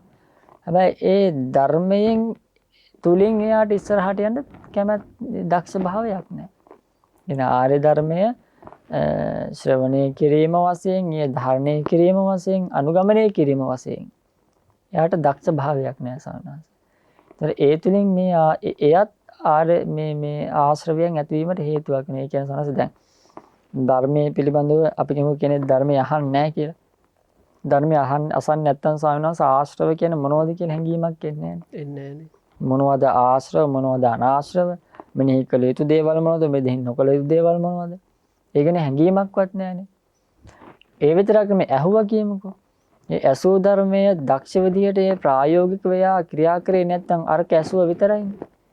ඒතර Tamanට කාමයක් පිළිබඳ කැමැත්තක් ඇති වුණ මොහොතේම අදහසක් ආවොත් මේක මගේ කාමයේ තණ්හාව නිසා ඇති වුණා මේ ආශ්‍රවයක් කියන හැඟීම තිබ්බොත් එයා ප්‍රායෝගිකව මේක ක්‍රියාත්මක වෙනවා කියන්නේ මොකද්ද?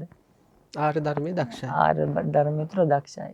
මේ ආර්ය ධර්මයේ කියන්නේ ස්වාමීන් වහන්සේ දක්ෂතාවය මත පදනම් වෙච්ච ධර්මයක්. සක්කෝ කියලා කියන්නේ ස්වාමීන් වහන්සේ. මෙත්ත සූත්‍රෙත් මෙත්ත සූත්‍රයේදී සක්්‍යතාවයෙන් මුලින්ම සාකච්ඡා කරන්නේ. මේ ආර්ය ධර්මයේ දක්ෂ භාවය නැති වුණොත් අන්න අර විදිහේ ආශ්‍රවයන් ඇති වෙන්න හේතුවක් වෙනවා.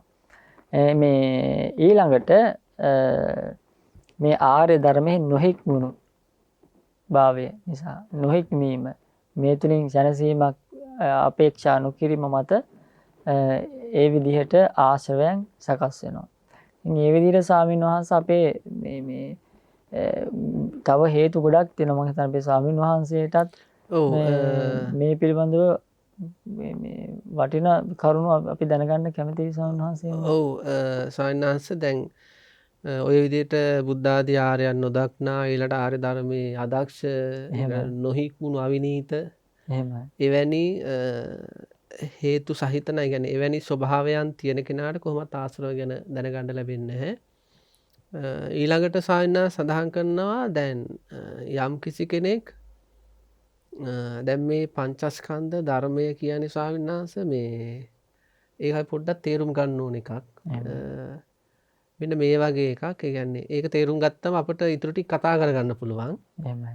ඒ කියන්නේ මේ ස්වාමීන් වහන්සේ අපි හිතමු ඔන්න මේ බෝට් ඔරුවක් පැදගෙන පාන්දර එනවා පුද්ගලයෙක් ගඟක. එහෙමයි. ඒ ගඟේ පල්ලෙහාට වතුර යන්නේ. මෙයා ඔරුව දාලා ගඟේ පැදගෙන එනවා. පැදගෙන එන්නේ දැඩි මීදුම තියෙන වෙලාවක. මීදුම සැරට තියෙනවා. මීදුම සැරට තියෙන වෙලාවේ මෙයා ඔරුව පැදගෙන පර ලාම්පුව පත්තුගෙන පල්ලෙහාට එන ගමන් නිකන් මෙයා ආපස්සේ හැරිලා බලනවා. හැරිලා බලනකොට මෙයාට පේනවා මේ ඈතින් ලාම්පුව විතරයි පේන්නේ. ලාම්පු එළිය විතරයි පේන්නේ. මෙයා එකෙන් හිතනවා පිටිපස්සට බෝට්ටුවක් එනවා කියලා. ඒ මීදුමට වැහිලානේ තියෙන්නේ. එහෙමයි. දැන් මෙයා පිටිපස්ස බලලා තව එකක් එනවා. තව ඔරුකාරයෙක් එනවා කියන අදහසින් මෙයා ඉස්සරහට යනවා. මෙයා ඉස්සරහට ගිහලා ආපු හැරිලා බලද්දී අර ඔරුව මෙයා කෙලින් එනවා. තාම මීදුමට පේන්නේ නැහැ. හැබැයි අර ලාම්පු එළිය විතරයි පේන්නේ. මෙයා ඒ වෙලාවෙත් හිතනවා මේ අර මිනිස්සයා දැන් ඔරුව පැදගෙන මයි කිට්ටුවට ලං වෙලා තියෙන්නේ කියලා. තුන්වෙනි පාර මෙයා හැරෙද්දී බෝට්ටුව ගොඩක් කිට්ටුව.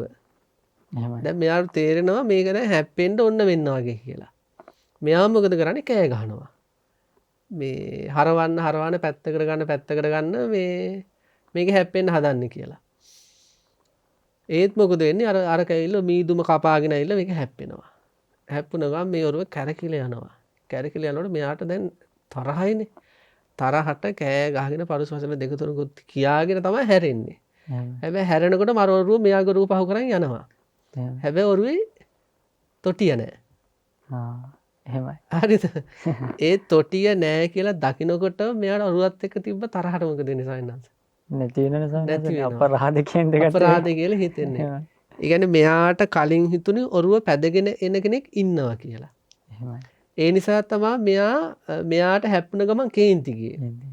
හැබැයි ඔරුව දිහා බලද්දි මෙයාට පේරුණා ඔරුව පදවන්නේ නැහැ මේ අර වතුර පාරට හරි මොකක් හරි හේතුවකට ලණුව කැඩිලා හරි පහළට යන බෝට්ටුවක් කියලා. එතකොට අපේ ජීවිත කියන්නේත් ඒ බෝට්ටුව වගේ. නමුත් අපේ තියෙන අර බුද්ධ ආදී ආර්යයන් නොදක්නා ස්වභාවය නිසා ඊළඟට ආර්ය ධර්මයේ තියෙන අදක්ෂභාවය නිසා ආර්ය ධර්මයේ පිළිවෙත නොහික්මීම නිසා අපට මොකද වෙන්නේ? අර පිටිපස්සෙන් ආපු බෝට්ටුවේ කෙනෙක් එනවා කියලා වගේ අදහසක හිටියා වගේ. පුද්ගල සංඥාව තිබ්බා වගේ. මේ පංචස්කන්ධ ධර්ම විශ්ේ අපටත් අදහස් තියෙනවා කෙනෙක් ඉන්නවා කියලා. එතකොට අන්න ඒක මේක විස්තර කරලා තියෙන සායනාංශ මේ වර්තමාන අතීත අනාගත වශයෙන් නැති වෙන හැටි. සොලොස් විචිකිච්ඡාව කියලා. 16 ආකාරයකට ඇති වෙන අදහස් සායනාංශ මම කියලා කෙනෙක් ඉන්නවද? ඔබ සඳහන් කළ බුද්ධ ආදී ආර්යයන් නොදක්නා ඊළඟට ආර්ය ධර්මයෙන් නොහික්මෙන ඊළඟට ආර්ය ධර්මයේ අදක්ෂ එවැනි ස්වභාවයක් තියෙන කෙනාට අදහස් වෙනවා වර්තමාන අතීත අනාගත වශයෙන් 16 ආකාරයක්. ඒක දීර්ඝ විස්තරයක්. ඒ කියන්නේ අතීතේ මම කියලා කෙනෙක් හිටියද? එහෙමයි. ඕන සනසර ප්‍රශ්න සමහර මිනිස්සුන්ට. එහෙමයි. අතීතේ මම කියලා කෙනෙක් හිටියද? මම කියලා කෙනෙක් හිටියේ නැද්ද? හරිද? මේ විදියට මේ අතීත කාලේ හිටියේද? මම අතීත කාලේ හිටියද? මම අතීත කාලේ හිටියේ නැද්ද? මම හිටියත් මොන වගේද? මම කියලා අර ඔරුවේ කෙනෙක් එනවා වගේ අදහසකින් ඔරුවේ කෙනෙක් ආවා වගේ අදහසකින් එහෙමයි. මේ පංචස්කන්ධ ධර්මය ඇති කරගෙන මම ආයන ආදී කරනවා. අන්නේ මම ආයන ආදිය කිරීම තුල මොකද වෙන්නේ? මෙන්න මෙයාට උපදින සක්කාය දිට්ඨිය. සක්කාය දිට්ඨියට බොහෝ දෘෂ්ටි. බුදුරජාණන් වහන්සේ දේශනා කරන නිසා අතීතයේ ජීවත් වෙන්න එපා කියලා. ජීවත් වෙන්න එපා කියලා. එහෙමයි. එහෙමයි කියන්නේ මේ ඒ විදිහට මේ මේ පංචස්කන්ධ ධර්මය පිළිබඳව අර බුද්ධ ආදී ආර්යයන් නොදක්නා ඒ ආර්ය ධර්මයේ අදක්ෂ ඊළඟට ආර්ය ධර්මයේ නොහික්මුණ අතීතේ මම හිටියාද මම හිටියේ නැද්ද ඊළඟට අතීතේ මොන වගේ කෙනෙක් වෙලා හිටියද කියලා මේ මමත්වය මුල් කරගෙන පංචස්කන්ධ ධර්මයේ දිහා මෙයා බලනවා. අන්න ඒක බැලීම තුල මෙයා බහිනව දෘෂ්ටිවලට සාස්වත දෘෂ්ටිය, උච්ඡේද දෘෂ්ටි ආදී ඔය සක්කාය දිට්ඨිය ආදී ওই විවිධ දෘෂ්ටි වලට මෙයා වැටෙනවා. එතකොට කෙනෙක්ගේ ජීවිතේ ආශ්‍රව ඊට පස්සේ ඔන්න උපදින පටන් ගන්න. දිට්ඨාශ්‍රව, අවිද්‍යාශ්‍රව, කාමාශ්‍රව, භවආශ්‍රව කියන ඔක්කොම ටික ඔය මානසිකාර තුල ගොඩ නැගෙන. ඔය අයෝනිසෝ මානසිකාරය ඔක්කොම ටික. එතකොට මේ අන්නේ වගේ වැඩපිළිවෙලක් තියෙන්නේ. හැබැයි කෙනෙකුට අර බෝට්ටුව ගැන අදහස ආවා වගේ. අර බෝට්ටුවේ හැප්පෙනකොටම අදහස ආවනේ මේක මේ ඔය වතුර පාට ගහගෙන يعني හේතුඵල ධමයක් විතර මතු හේතුඵල ධමයක් විදිහට එහෙමයි. අන්නේ වගේ පංච උපාදානස්කන්ධයේ හේතුඵල ධමයක් විදියට මතු කරගත් ගන්න දක්ෂයෙක් වුණොත් ඔය එකක්වත් එයාට උපදින්නේ නැහැ. දැන් සෝතාපන්න වෙනකොට සායනන්ස අපි දන්නවනේ විචිකිච්ඡා ප්‍රහාණය වෙනවා. මේ 16 ආකාරයෙන් ප්‍රහාණය වෙනවා. ඊළාට ඔය සාස්වත උච්ඡේද ඔක්කොම දෘෂ්ටි ප්‍රහාණය වෙනවා. ඒ බ්‍රහ්මජාල සූත්‍රය සඳහන් කරලා ඔක්කොම දෘෂ්ටි ප්‍රහාණය දෘෂ්ටි ජාලයක් තියෙනවා කියන නිසානස. දෘෂ්ටි ජාලය ඊළඟට දැලක් කියනවා. දෘෂ්ටි කාන්තාරය දෘෂ්ටි කියන නම කාන්තාරය. තියෙනවානේ. එහෙම සායනන්ස මේ දෘෂ්ටි ග්‍රහණය, දෘෂ්ටි සංයෝජනය දෘෂ්ටි විශුස් මොකද විදුෂ්කය අන්න ඒක හරි වචන වටින එකක් සායනන්ස. දෘෂ්ටි මේ විදුෂ්කය කියලා කියන ස්වාමීන් වහන්සේ මේ විසූක දෘෂ්ටි විසූකය කියලා කියන්නේ මේ ඒ කියන්නේ සම්මාදිට්ඨිය නිකන් විදිනවා වගේ අර්ථයක් තියෙන තැන. ඒ කියන්නේ අර මේ මිත්‍යා දෘෂ්ටියේ ස්වභාවය නේ සායනන්ස. එහෙමයි සානංශ. අර යහපත් දැක්ම නිකන් විනාශ කරනවා වගේ. විනාශ කරනවා වගේ අර්ථයක් සානංශ. එතකොට මේ ඒ තුලින් අර දෘෂ්ටි දැලට ඒ සානංශ ඔය හැම තැනම සානංශ අර මේ අර තමන් අර එහෙම කල්පනා කරනකොට තමන් බැස ගන්න ඕන ස්වාමීන් වහන්සේ එක සංකල්ප වලට තමන් හිතනවා ඒක තමයි හරි කියලා. එතකොට ඒක තමයි සාන දිට්ඨි උපාදාන වෙන්නේ. එහෙමයි ස්වාමීන් වහන්සේ. ඔය තියෙන උපාදාන විග්‍රහයේ සාරිපුත්තයන් වහන්සේ ඔය තියෙන්නේ මේ මොකද සූත්‍රේ සම්මා දිට්ඨි සූත්‍රය. සම්මා දිට්ඨි සූත්‍රය. ඒකේ තියෙන සායනංශ මේ දිට්ඨි උපාදාන කියලා තියෙන්නේ. ඔන්න ඔය වගේ දැන් ඔය අර මේ ඒක අපි හොඳට තේරුම් ගන්න ඕන සායනංශ. අර අපි කතා කළ බුද්ධ ආදී ආර්යයන් නොදක්නා ඊළඟට ආර්ය ධර්මයේ අදක්ෂ නොහික්මුණු අර අතීතේ මම හිටියාද මම කෙනෙක් කියලා කෙනෙක් ඉන්නවද ආදී වශයෙන් ඔය සොලොස් ආකාරයකට විචිකිච්ඡාව ඇති වෙන නිසා දෘෂ්ටි වල බැහැ ගන්න ඔන්න ඔය පුද්ගලයා මොකද වෙන්නේ අන්නර දෘෂ්ටි වල දැඩිව ඉල්බ ගන්නවා. එහෙමයි දෘෂ්ටි උපාදානය. ඒ කියන්නේ සානස උපාදානය කියන්නේ අත් නොහරනා ලෙස අල්ල ගන්න එක. සෝකසංශ ලස්සන කුමහ කතාවක් තියෙනවා. ඒ කියන්නේ මේ ජාති අන්ධයෙක් ගත්තොත් ජාති අන්ධයෙකුට අන්ධය ටිකක් අල්ලගෙන දැන් ඒක ලස්සන කතාවක්. රජතුමා අන කරනවා ජාති අන්ධය පිරිසක් අරගෙන ගිහිල්ලා ඇතෙක්ව ජාති අන්ධ කියන උප්පත්තිය මන්ද. උප්පත්තිය මන්ද. ඇතෙක්ව අල්ලන්න සලස්වන්න කියලා. අර මිනිස්සයා මොකද කරන්නේ? ඒක අන්ධයෙක් එක්කන් ගිහිල්ලා කකුල අත ගන්නවා. හරි. එයා දැන් පැත්තකින් තියලා එක්කෙනෙක් හොඬ වැල. තව එක්කෙනෙක් කන, තව එක්කෙනෙක් නැට්ට, තව එක්කෙනෙක් බඩ. එහෙනම් එක එක්කෙනා වෙන වෙනම ඒ අලිය වත ගන්නවා. දැන් සවන්වහන්ස දේශනා කරා දෘෂ්ටි උපාදානය කොච්චරද කියනවනේ අර කකුල අත කාපු කෙනා කියන්නේ ඇහුවාම ඇතා කියන්නේ හරියට මේ මොකද්ද වංගෙඩියක් වගේ කියලා. ඒයි වෙන කවුරු කිව්වත් ඒක ඊට පස්සේ තව කෙනෙක් කියනවා නෑ එහෙම කියන්නේ මම හොඳට අත ගෑවා. ඔයා කොහොමද කියන්නේ? ඒක මම ප්‍රත්‍යක්ෂයි මම ඇතාව මේ අල්ලපු කෙනානේ. ඇතා හරියට කුල්ල වගේ කියනවා කන අත කාපු කෙනා. ඉතින් බැන ගැනීම පරුස වචන කියා ගැනීම හැල හැප්පීම් ඇතිවීම මේ තුලින් ඇති වෙනවා. ඒ දෘෂ්ටි ග්‍රහණය කියන එක සවන්නාංශ ඇත්තටම මේ කාන්තාරයක් වගේ තමයි. ඒ කියන්නේ අර කට්ටිය ඇති කරගත්තේ වැරදි දෘෂ්ටි කියන්නේ. තම තමන්ගේ දෘෂ්ටියනේ හිතන්නේ ඒක හරි කියලා. ඒ වගේම සවන්නාංශ ඒතකොට මේ පංචස්කන්ධ ධර්මය ගැනත් වැරදි ආකාරයේ දෘෂ්ටි ඇති කරගත්ත අය දෘෂ්ටි ගහනේ දෘෂ්ටි කාන්තාරේ දෘෂ්ටි උලේ ඒ හැම අයහපත් සංකල්පයකම බැහැගෙන ඒක තමයි හරි ඒක තමයි හරි ඒක තමයි කියලා මමම තමයි හරි අනිත් ඔක්කොම වැරදි කියන තැනට එනවා ස්වාමීන් එහෙම වහන්සේ. සන්නසේ බුද්ධ කාලයේ දෙසටක් මිත්‍යා දෘෂ්ටිය එහෙමයි. ඒ මිත්‍යා දෘෂ්ටි සමාදන් වෙච්ච අයත් ඔය ඔබ වහන්සේ කිව්ව අන්ධයෝ ටික වගේ තමයි හිටියේ. එහෙම ස්වාමීන් වහන්සේ කියන්නේ මේකමයි හරි. ඔක්කොම දැනගන්න ඕනේ ස්වාමීන් වහන්සේ. අර මේ ශාස්ත්‍රූවරයා කියන එක මෙයා අහන්නේ. මෙයා කියනවා නෑ ඒක නෙමෙයි හරි මේක. අරගෙන නෑ නෑ ඕක නෙමෙයි හරි මේක. අනිත් කෙනෙක් නෑ ඔය දෙකම වැරදි මගේ එක හරි. මගේ ඒක හරි කියලා. ඉතින් අර ඒ පුද්ගලයන් අතරත් රණ්ඩු සරුවල් ඇති වෙනවා සහ විපරීත අදහස් ක්‍රියා සිද්ධ වෙනවා. ඒ ශ්‍රාවකයන් අතරත් එහෙම සිද්ධ වෙනවා. ඊට පස්සේ ආයනහන්ස මොකදුනේ බුදුරජාණන් වහන්සේගේ ආශ්‍රයයට ආවම ඒ ආර්ය ධර්මයේ හික්මෙනකොට ආර්ය ධර්මයේ දක්ෂ වෙනකොට එයාලගෙත් ඒ දෘෂ්ටි බැහැර වුණා. බැහැර වෙලා ගිහලා සම්මාදිට්ඨිකේ බවට සම්මාදිට්ඨිකේ වරපත් පත් වුණා. ඉතින් මට මෙහෙම කාරණාකුත් අහන්න තුනා දැන් මේ දේ කරගන්න අපි මොකක් හරි විශේෂ ආකාරයකට දැකිය යුතුද? එහෙම සානන්ද මේ විශේෂයෙන් ඔය මේ දස්සනා පහතබ්බා කියන තැනේදී සෝවාන් මාර්ගයෙන් සෝවාන් මාර්ගයෙන් ප්‍රහාණය කළ යුතු ආශ්‍රය ධර්මයන් ගැන සාකච්ඡා කරන සානස. එතකොට මේ බුදුරජාණන් වහන්සේ දේශනා කරපු ධර්මය සාකච්ඡා කරනකොට මුලින්ම චතුරාර්ය සත්‍ය පිළිබඳ අවබෝධය ඇති කරගත්තාම මේ සියලුම දෘෂ්ටීන්ගෙන් බැහැර වෙන්න පුළුවන්කම තියෙනවා ස්වාමීන් වහන්සේ. දැන් අර අපි මුලින් සාකච්ඡා වුණා දුක පිළිබඳ අවබෝධය ඇති කර ගැනීම. දුක කියන්නේ සායනහන්සේට පංචස්කන්ධ ධර්මයේ පිළිබඳ දුකනේ. එහෙමයි ස්වාමීන් වහන්සේ. දැන් අර අවසානයේ සඳහන් වෙන සංකිට්ඨේන පංච උපාදානස්කන්ධා දුක්ඛ කියන තැන. එහෙමයි. ඒතර ඒ රූපය හේතු කොටගෙන ඇති වෙන දුක. සායනහන්ස එතරම්ද කියන්නේ මම දුකක් කියලා නෙවෙයිනේ. එහෙමයි. පංච උපාදානස්කන්ධයේ දුකක්. මේ පහේ තමයි දුක තියෙන්නේ. නැතුව මම දුකක් කියලා මම නෙවෙයි. දුකක් කියලා නෙවෙයි තියෙන සානහස.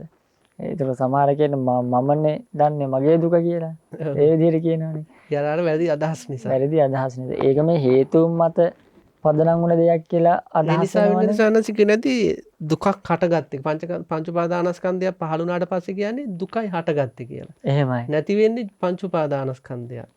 දුක නැති වෙනවා කියලා. දුක නැති එහෙමයි. දුකයි නැති වෙන්නේ. එහෙම පංච උපාදානස් දුකයි හටගත්තේ කියලා කියන්නේ. ඇත්ත සානහස එහෙමයි. එතකොට මේ අර දුක ගැන අවබෝධය ඇති කර ගැනීම දුකට හේතුව ගැන අවබෝධය ඇති කර ගැනීම තණ්හාව ගැන තේ අවබෝධයෙන් මේ දුකට හේතුව තණ්හාවයි කියන අවබෝධය. දුක නැති කිරීම මොකද්ද දැන් මේ දෘෂ්ටි ජාලය නැති කරන්න තියෙන්නේ ස්වාමින් වහන්සේ මධ්‍යම ප්‍රතිපදාව තුළින්. එහෙමයි සන්න. එහෙමත් නැත්නම් අපි කියනවා ආර්ය අෂ්ටාංගික මාර්ගය කියලා. අපි පහුගිය සති කිහිපය තුළ ඊ타මාත්ම දීර්ඝ වේගන සාකච්ඡා කළා. දැන් මේ ස්වාමීන් වහන්සේ මේ මධ්‍යම ප්‍රතිපදාව කියන්නේ අර දෘෂ්ටි ජාල දෘෂ්ටීන් අතරින් මැදින් යන එකක් නෙමෙයි. දැන් සාස්වත දෘෂ්ටිය සහ උච්ඡේද දෘෂ්ටිය කියන ප්‍රධාන දෘෂ්ටි දෙකක් තියෙන. ඒ දෙකෙන් තමයි අනිත් ඔක්කොම එල්බගෙන තියෙන්නේ. සාස්වත කියන්නේ මේ සදාකාලික ආත්මයක් ඇත කියන තැන. උච්ඡේද කියන්නේ මෙතනින් පස්සේ ඊළඟ ආත්මයක් නැත කියන මේ දෘෂ්ටිය. ඒ දෙකම වැරදිනේ. ඒතර මේ මධ්‍යම ප්‍රතිපදාව කියන්නේ මේ දෙක මැද යන එකක් නෙමෙයි. ඒ දෘෂ්ටි ඉක්මවපු තැන බුදුරජාණන් වහන්සේ දේශනා කළේ. එතකොට ආර්ය අෂ්ටාංගික මාර්ගයේ යම් කෙනෙක් වර්ධනය කරනවා නම් කොහෙන් ගියත් ඔතෙන්ට තමයි එන්නේ. ඒතකොට මේ මධ්‍යම ප්‍රතිපදාව යම් කෙනෙක් අනුගමනය කරනවා නම් අර දෘෂ්ටි ජාලයෙන් මිදිලා එයා සම්මා ප්‍රතිපදාවේ දෘෂ්ටීන්ගේ මිදීමේ ප්‍රතිපදාව හෙවත් මධ්‍යම ප්‍රතිපදාවේ ගමන් කරන්න පුළුවන්කමක් තියෙනවා. දැන් මේ මධ්‍යම ප්‍රතිපදාවේ ගමන් කිරීම තමයි මේ දෘෂ්ටීන් වලින් බැහැරවීම තුළින් බැහැරවීමට අපිට කරන්න තියෙන්නේ. ඊළඟට සායනාංශ දැන් ඔතන මේ චතුරාර්ය සත්‍ය ගැන කියද්දි දැන් එතනදිත් දැන් නැත්තර මතුවෙන්නේ දැන් පංචස්කන්ධ ධර්මයේ දුකක්. ඒ දුකට හේතුවක් තියෙනවා. එහෙමයි. මේ හේතුව නිසා මේ ඵලය ආවා. මේ හේතුව නැති කරන්න පුළුවන්. එහෙමයි. නැති කිරීමේ මාර්ගය තියෙනවා. එහෙමයි. එම සත්පුද්ගල කතාවක් නෙවෙයි තියෙන්නේ. පංචස්කන්ධ දුකක් තියෙනවා. මේ දුකට හේතුවක් තියෙනවා. ඒ හේතුව නැති කරන්න පුළුවන්. නැති කිරීමේ මාර්ගයක් තියෙනවා. එහෙමයි. එතකොට මේ එතනදී ස්වාමීන් වහන්සේ පහළ වෙන්නේ හේතුඵල ධම. හේතුඵල ධර්ම සාමාන්‍ය. එතකොට ওই හේතුඵල ධමයට අනුකූලව දකිනවා කියන්නේ එතන අවිද්‍යාවෙන් බැහැර වෙලා දකින්න එක. එහෙමයි. එතකොට එහෙම දැකීම තුල මොකද වෙන්නේ? ඔය අපි කතා බහ කළ විදිහට කාමාශ්‍රව, ditthාශ්‍රව, ඊළඟට භවආශ්‍රව එහෙමයි. ආදිය මේ අවිද්‍යාශ්‍රව ආදිය ප්‍රහාණය වෙන්න මේ හේතු වෙනවා. හේතු වෙන සනස දැන් ඔය අපි දැන් ගත්තත් එහෙම දැන් සෝවාන් මගින් මෙහෙම දස්සනා පහතබ්බා හේවත් සෝවාන් මාර්ගයෙන් ප්‍රහාණය වෙන ධර්ම තියෙනවානේ. ඔව්. ඒ කියන්නේ සක්කාය දිට්ඨිය, විචිකිච්ඡා, සීලබ්බත පරාමාස. මෙන්න මේ කියන ආශ්‍රව ධර්මයන් නිරසානහස. මෙන්න මේ සංයෝජන ධර්මයන් ප්‍රහාණය වෙනවා මේ කියන සෝවාන් මාර්ගය තුළින්. එතකොට මේ සානහස මම දැනගන්න කැමති අපේ ස්වාමීන් වහන්සේගෙන් මෙන්න මෙහෙම කාරණාවක් මේ සෝවාන් මග නුවණින් අපි කියන දැන් යම් කෙනෙක් ආශ්‍රව දුරු කරා නම් ඒ ආශ්‍රව දුරු කරපු කෙනාට ආශ්‍රය දුරු කරපු කෙනාගේ ජීවිතය ස්වාමීන් වහන්සේ මොන වගේද බැබලෙන්නේ? ඒ කියන්නේ ඒ ජීවිතේ කොහොම බැබලෙයිද ස්වාමීන් වහන්සේ? ඒවයි සායනාංශ ඒවා අපි ඇත්තටම දැනගන්න ඕන කාරණා. ඒ කියන්නේ එහෙමයි. මේ සමාජිත් ගොඩාක් අය එහෙම ඉන්නවා ධර්මය අවබෝධ ලැබුවා කියලා එහෙම අදහස් තියන අය. මේ එතකොට ඕනම කෙනෙකුට හරිම වැදගත් වෙනවා සායනාංශ මේ මෙවැනි සංයෝජන ධර්ම ප්‍රහාණය කරලා ආශ්‍රව දුරු කරලා සෝතාපන්න වගේ තත්යකට පත් වුණාට පස්සේ යාළගේ ජීවිතයේ ස්වභාවය මොකක්ද කියන එක. ඒක සායනාංශ පොඩි උපමාවකින් අපිට තියෙන කාලය අනුව විස්තර කරන්නම්. දැන් අපි හිතමු කෙනෙක් අපට සායනාංශ බයිනවා. එහෙමයි. අපි හිතමු අපට බැන්නේයා පෙරේද කියලා. සෝතාපන්න වුණ කෙනෙකුට දැනෙන විදිය මේ. දැන් පෙරේදා බැනපු කෙනා කියලා අපි හිතමු. පෙරේද බැනපු කෙනා අද අපේ ඉස්සරහට එද්දී අපි කතා නොකර ඉන්නවානේ. එහෙමයි. ඒ කියන්නේ අපේ අදහසක් තියෙන මේ එයාම එමේ ඉන්නේ කියලා. දැන් සානස මෙහෙම හිතන්න දැන් ගඟක් ගලනවා. දැන් මේ ගඟ ගලනකොට අපි හිතමු මේ එක දවසක එක අවස්ථාවක මේ ගඟේ වතුර සැඩ පාර වැඩි වෙලා අපේ ඔක්කොම ගෙවල් දොරවල් ටික යට කරන් ගියා කියලා. එහෙමයි. මේ සැඩ පාර වතුර වැඩි වෙලා අපි ඔක්කොම යට කරගෙන ගියා. ඊට පස්සේ දවස් 3කට පස්සේ මම ඒ ගඟ ළඟට යනවා. එතකොට ඒ කලින් ගඟ තියනවද? නෑ. නැහැ. ඒ විනාශය කරපු ගඟ ගිහිල්ලි ඉවරයි. දැන් තියෙන්නේ අලුත් වතුර පරම්පරාවක්. එහෙමයි. ඒතකොට දැන් සෝතාපන්න ශ්‍රාවකයාට පංච උපාදානස්කන්ධයේ හේතුඵල ධම දකිනකොට එයා දන්නවා කලින් ඇති වුණු පංච උපාදානස්කන්ධය ඒ මොහොතේ නිරුද්ධ වෙලා ගියා. එහෙමයි. ඒක වර්තමානයේ අලුත් නාම රූප පරම්පරාවක්. ඒ විදිහට මේ වෙලාවේ මේ හටගත නාම රූප පරම්පරාව නිරුද්ධ වෙලා ගිහිල්ලා නැවත නාම රූප පරම්පරාවක් හට ගන්නවා කියලා. ඒ කියන්නේ මේ හේතුන්ට අනුකූලව මේ පංචස්කන්ධය හට ගන්න හැටිත් ඒ හේතු නැති කාලෙ මේ නිරුද්ධ වෙලා යන හැටිත් කියලා ලොකු අවබෝධයක් තියෙනවා. එතකොට පෙරේද පරුස වචනේ බැනපු කෙනා තමන්ගේ ඉස්සරහට එනකොට මෙයාට අදහසක් එන්නේ මේ පෙරේද හිටපු කෙනා තමයි මං ඉස්සරහට ආවේ කියලා. මොකද පෙරේදා ඒ යම් කිසි විදිහක පංච උපාදානස්කන්ධයක සැකසීමක් තිබ්බද ඒකේ ඒ තැන වෙන නිරුද්ධ වෙලා ගියා. ඒ තැන වෙන නිරුද්ධ වෙලා ගියා. ඒතර වර්තමානයේ තියෙන්නේ අලුත් නාම රූප පරම්පරාව. කොහොමද මෙයාට මේ හේතුඵල ධර්ම ගැනනේ අදහස තියෙන්නේ. එතකොට අර මේ සෝතාපන්න ශ්‍රාවකයාගේ ප්‍රධාන ලක්ෂණය තමයි බද්ධ වෛර නැහැ. අර අපි පැල් බැඳගෙන වෛර කරන්නේ. ඉඳගෙන යන වෛරය. ඕ මට ගිය සතියේත් මෙහෙම කිව්වා ගිය අවුරුදු සමහර අවුරුදු 50කට කලින් ගන්න ඒවා. ඒ කියන්නේ එදා ඉඳලා මේ මොහොත වෙනකම මෙයා එනවා. ඒ දෘෂ්ටිය දැන් සායනංශ දැන් අපි කියන බෝධිසත්වයන් වහන්සේ භවයෙන් භවය ආවා කියලා. ඇත්තට බෝධිසත්වයන් වහන්සේ අපිව සම්මුතිය තුල කතා කරනවා. ඇත්තටම දැන් මේ සෝතාපන්න ශ්‍රාවකේ දන්නවා මෙතන තියෙන නාම රූප පරම්පරාව. ඒ වගේ අර මේ ඇතුළෙන් පරමාර්ථය ගැන අවබෝධය තියාගෙන සම්මුතිය තුළ ජීවත් වෙනවා. ඒකට සෝතාපන්න ශ්‍රාවකයෙක්ගේ විශේෂයෙන්ම ගැටීම් අඩු වෙන හේතුව ඒක සායනංශ. තරහකාරය අඩු එයාට. එයා දන්නවා මේ මොහොතේ යම් කිසි තරහ යන්නේ නෙමෙයි තරහ හට ගන්න පුළුවන් අමනාපය හට ගන්න පුළුවන්. දැන් ඔය යම් කිසි මොහොතක එහෙම තරහක් හටගත්තොත් එයා දන්නවා ඒ තරහ ඇති වුණේ හේතුඵල දහමක් අරමුණු කරගෙන පංච උපාදානස්කන්ධ ධර්ම සමූහයක් කියලා කියන්නේ. ඒක ඔස්සේම ඒ මොහොතේ නිරුද්ධ වෙලා යන පංච උපාදානස්කන්ධ පරම්පරාවක් කියලා දකිනකොට ඒ වෛරය ඉස්සරහට ඇදී යන්නේ. ඒ නිසා විශේෂයෙන්ම මේ තරහ වගේ අකුසල් වලින් ගැලවෙන ලොකු හේතුවක් තමයි මේ සෝතාපන්න බවට පත් වුණාම දැන් විසාකා සිටු දේවිය මිත්‍යා දෘෂ්ටික පවුලකට ගිය ස්වාමීන් වහන්සේ. එතකොට මේ මාමණ්ඩිගෙන් ගොඩක් ප්‍රශ්න ආවා. නමුත් මාමණ්ඩි තරහ කරගත්තේ නැහනේ. අන්දර මාමණ්ඩි අම්මා කියලා කතා කරනවා මේ විසාකාවට. ඒ වගේ අර සෝතාපන්න භාවයට පත් වුණ කෙනෙක්ගේ ගෘහස්ත ජීවිතය හරිම සාර්ථකයි. ඊළඟට මේ හරිම සාමකාමී. ඉතින් ඒ විදිහට ස්වාමීන් වහන්සේ මේ සෝතාපන්න භාවයට පත් වුණාට පස්සේ ඊළඟට මසුරුකම් එහෙම නැති වෙනවා. නිහතමානී වෙනවා. එහෙම පුදුමාකාර මේ ගුණ සමුදායක් තියෙනවා සෝතාපන්න වුණාට පස්සේ. තමන්ගේ ජීවිතේ බබලනවා. ඒ බබලීම අනිත් අයටත් ප්‍රකට වෙනවා. ඉන්ද්‍රිය භාවනා සූත්‍ර සඳහන් කරන්නේ සානන්ද සෝතාපන්න වුණාට පස්සේ දැන් අකුසලයක් හටගත්තා. එයාට මේ අට්ඨීයති හරායති jigucchati කියලා ඇති වෙන විදර්ශනාත්මක සිතුවිලි තුල ඒ උපදින අමනාපය හෝ මනාපය හෝ ප්‍රහාණය වෙලා යනවා. එහෙම මේ පුදුමාකාර නිදහස් මානසික අවධියකට වැටීමක් තමයි සෝතාපන්න වීම කියලා කියන්නේ. අපි කතා කරපොය විවිධ මිත්‍යා දෘෂ්ටි සහ විචිකිච්ඡා වලින් බේරුණාට පස්සේ. ඉතින් ඒ විදිහට ස්වාමීන් වහන්සේ හරිම මේ වැදගත් කාරණාවක් තමයි මේ සබ්බාසව සූත්‍රයේ දස්සනා පහතබ්බා කියලා දර්ශනයෙන් ප්‍රහාණය කළ යුතු ආශ්‍රව කියලා මේ විස්තර කරලා තියෙන. ඉතින් අදට නියමිත කාලය අපේ අවසන් වෙනවා. අද ජයමග නාලිකාව ඔස්සේ ඉන්ද්‍රකීලයක් වගේ චිත්තසංතානයක් ඇති කරගන්නට අපි සබ්බාසව සූත්‍රයේ දස්සනා පහතබ්බ හෙවත් අත්තිබික්කවේ ආසවා දස්සනා පහතබ්බා කියන කාරණා මුල් කරගෙනයි සිද්ධ කළේ.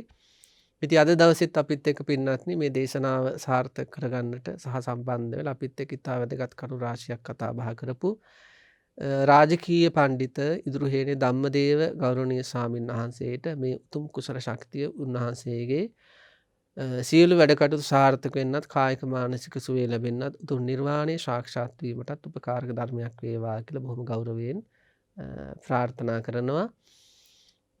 ධර්ම දේශනාව දහම් කතිකාවත ශ්‍රවණය කළ මේ පින්නතුන්ටත් අපිටත් බුදුරජාණන් වහන්සේ මේ සූත්‍ර දේශනාව තුළ විග්‍රහ කළ ආකාරයට නිවැරදි දෘෂ්ටිය ජීවිතය ඇති කරගෙන මේ සම්මා සම්බුද්ධ ශාසනය තුළදීම ආශ්‍රවයන් තුරු කරලා උතුම් නිර්වාණයෙන් සැනසෙන්නට මේ දහම් කතිකාවත උපකාරක ධර්මයක් වේවා කියලා ප්‍රාර්ථනා කරමින් අපි වැඩසටහන නිමා කරනවා. හැම දිනාටම සම්මා සම්බුදු සරණයි.